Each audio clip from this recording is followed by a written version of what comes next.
Welcome to the Halo Complete Story. We're here to help you understand the lore and concepts behind the Halo franchise, to hopefully give you a better understanding of it all. Did you miss Halo 3? Well, then here's what happened. Now, if you played Halo 2 or you saw our video, then you know it had a big cliffhanger. There is a comic that happens between these two games, and we will cover that eventually. But after the events of Halo 2, Master Chief hitched a ride to Earth and then crash landed into Eastern Africa, where Sergeant Johnson found him because he literally crash landed onto the planet. With his suit taking the brunt of the damage, the rest of the unit thinks that Chief is probably dead from the fall. But Johnson knows the truth, and Chief wakes up. So Johnson asks him, "Where's Cortana?" The Arbiter then arrives and the Chief goes to kill him, only for Johnson to tell him not to. The Arbiter is with him. They fight their way through the Covenant into the jungle until they reach a UNSC outpost where everyone is in shock that a real Spartan has arrived, and Sergeant Johnson reports that the Chief was napping. Here they find that the Prophet of Truth is looking for the Ark, a Forerunner artifact that he intends to use to fire all of the Halo rings, so he can kill everything in the universe. After the Prophet interrupts their discussions with Admiral Hood, the Chief clears all of the anti-air defenses, allowing Hood's ships to fly against the Prophet. They needed Hood's ships to fly in and drop a good number of the Prophet's troops. But in the end, the Prophet activated a buried artifact that opens a slip-space portal, which he takes the remainder of his followers through. To make matters worse, a flood ship comes through its own slip-space portal and it crash lands on Earth. Realizing the potential problem of flood getting on Earth, Master Chief heads off to destroy the ship manually, and that's when they discover that the ship was sent through with a message from Cortana.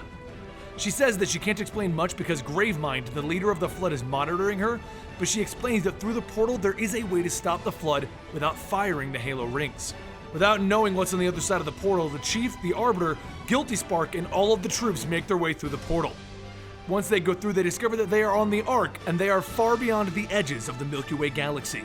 They make their way across the Ark to stop Truth from remotely activating the Halos, and while they make their way, Sergeant Johnson gets kidnapped because Truth needs him to activate the Ark. In the words of Sergeant Johnson, the Prophet of Truth can't start his own party. Keyes then arrives just in time to save Johnson, and they both realize that if they kill themselves, the only humans here, Truth can't win. So Keyes takes aim at Johnson, and Johnson accepts his fate. But that's when the Prophet shoots Keyes in the back, killing her, so he could use Johnson. Luckily, the Chief and Arbiter manage to save Johnson and stop the Prophet of Truth by having Arbiter stab him, halting the activation of the Halo rings. But that's when Guilty Spark reports that the Ark is trying to build another Halo ring to replace the first one that Master Chief destroyed, and the Chief decides that if he can activate this ring here and now in the Ark, it'll destroy the Flood locally, sparing the galaxy at large. Gravemind tries his best to stop Chief, but they do manage to kill the Flood, save Cortana, and get her activation key from the first Halo. Eventually, they get to the new ring, where Johnson prepares to activate it to stop all of this, and that's when Guilty Spark, who up to this point has had no purpose because his original ring was destroyed, gets a purpose again. With this new ring, he decides that he needs to protect it, and he shoots Johnson, and then he battles it out with the Chief to prevent him from prematurely firing the ring, destroying it. As it prepares to go off, Chief and Arbiter make their way to the ship, the Forward Unto Dawn, to try and escape, while leaving Johnson behind to go out with a bang.